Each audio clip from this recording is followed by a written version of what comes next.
જય સ્વામિનારાયણ। આજે આપણે આવી ગયા છે લોયાધામ, અને એ લોયાધામ છે સુરા ખાચરનું, અને મહારાજે આપણે સત્સંગમાં ફેમસ છે શાક ઉત્સવ જે કરેલો એ પ્રસાદીની જગ્યા પણ જોઈશું। અને આ લોયા છે આપણે રાણપુરથી 13 કિલોમીટર દૂર આવેલું છે, અને નાગડકા પણ છે બાજુમાં, જે સુરા ખાચરના બે ગામ હતા, એક લોયા અને નાગડકા। હવે આપણે આજે અત્યારે તો લોયા દર્શન કરવા જઈશું અને પ્રસાદીની વસ્તુના દર્શન કરશું, જ્યાં મહારાજે શાક ઉત્સવ કર્યો છે। ચલો આપણે હું તમને એના દર્શન કરાવું। આપણા મંદિર આવી ગયું।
જય સ્વામિનારાયણ। આપણે આવી ગયા સુરા ખાચરના દરબારમાં, લોયાધામમાં।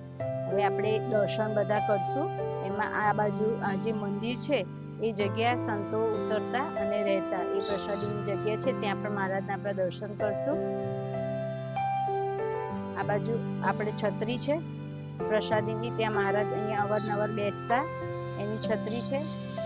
સુરા ખાચરનો દરબારગઢ છે, મહારાજે જે શાક ઉત્સવ કર્યો ત્યાંની જગ્યા છે, અને લીમડો છે જે મહારાજે શાક ઉત્સવમાં શાક વખતે મીઠી લીમડાની ડાળી કરી હતી, એ આપણે બધી પ્રસાદીની ઝીણવટથી દર્શન કરશું। ચલો,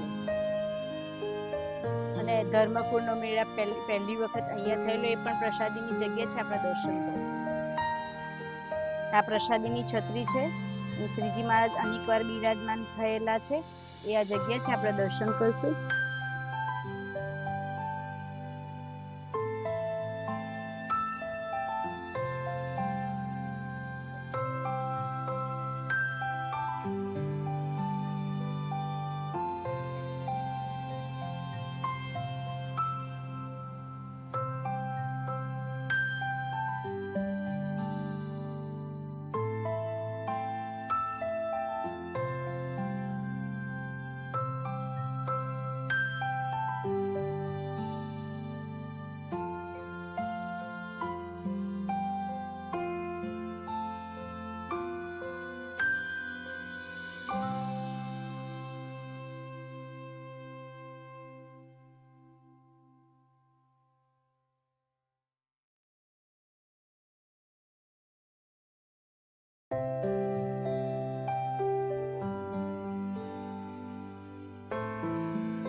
આપણા સુરા ખાચરનો દરબાર ગઢ છે.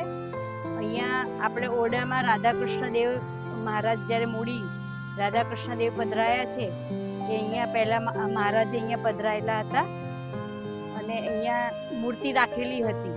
પછી ત્યાં મૂડીના રામાભાઈ દરબારના મરજીથી ત્યાં મૂડીમાં પધરાયેલા રાધાકૃષ્ણ દેવ એ અહીંયા આપણા સ્થાન છે. ચલો દર્શન કરીએ.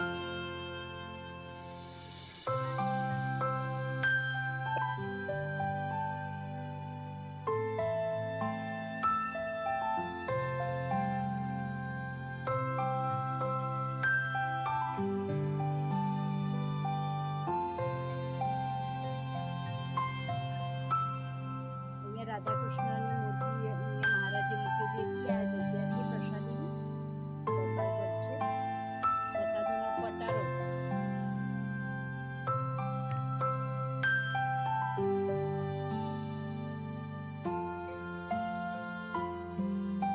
મહારાજે શાંતાબાને સુમિત્રા તણાયા હતા. છાસોને કરાવી હતી.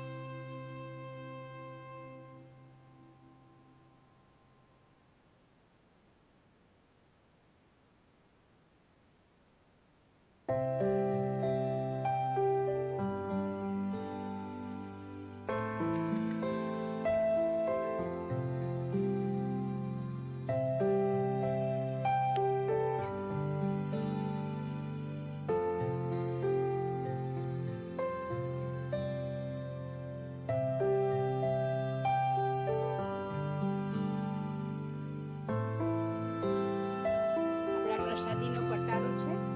આજે ચોરો લઈ ગયા હતા એ પ્રસાદીનો પટારો છે.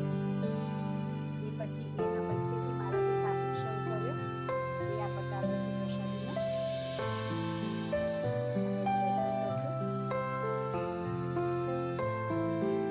આપણે આ મહારાજે શાકુત્સવ કર્યો તો એ પ્રસાદીનો ચૂલો છે. આપણે એના દર્શન કરશું. આ લીમડો છે જે પ્રસાદીનો જે મહારાજે એક ડાળી પ્રસાદીની કરી હતી એની બાજુ ઉપર છે લીમડો છે. આ લીમડો પ્રસાદીનો છે. એના પાન બધા મીઠા કર્યા હતા મહારાજે.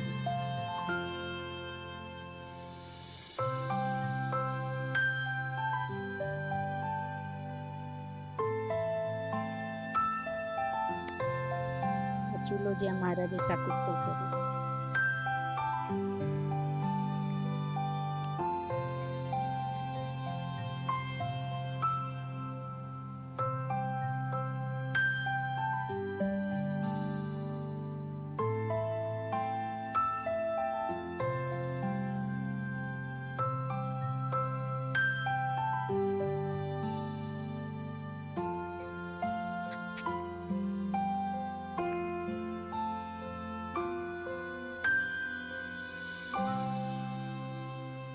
બીજા ઓરડા છે સુરા ખાચરના દરબાર ગઢના. આપણે ત્યાં દર્શન કરશું.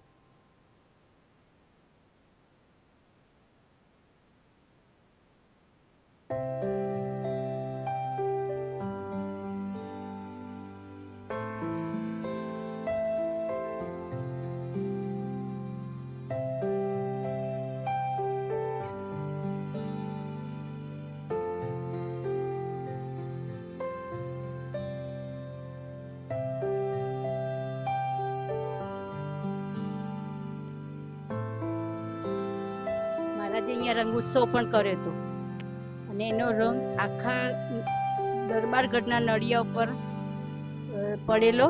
એ પ્રસાદીના નળિયા છે. અત્યારે હાલ પણ એ જ પ્રસાદીના નળિયા છે.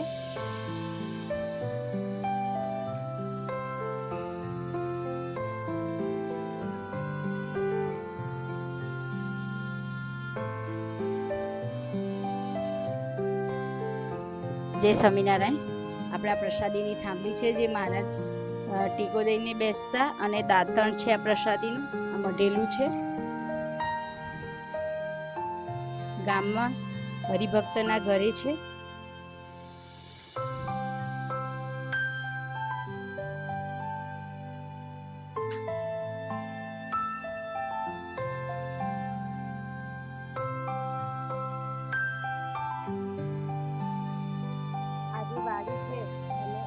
આ વાડી છે એ જગ્યા.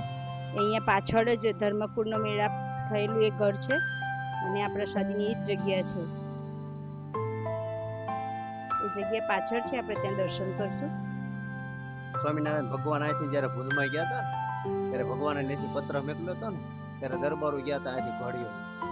પછી ત્યાં સાધુ બની ગયા હતા.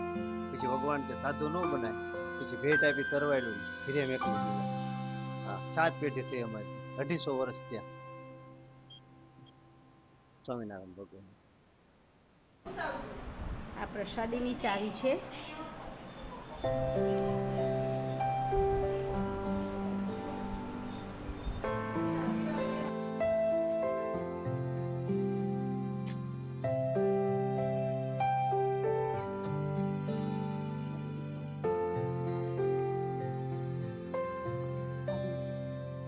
આર્ય પ્રસાદીનો ઓટલો છે. અત્યારે બધું ઘાસ ને ઉગી ગયેલું છે, પણ આ જગ્યા પ્રસાદીની છે.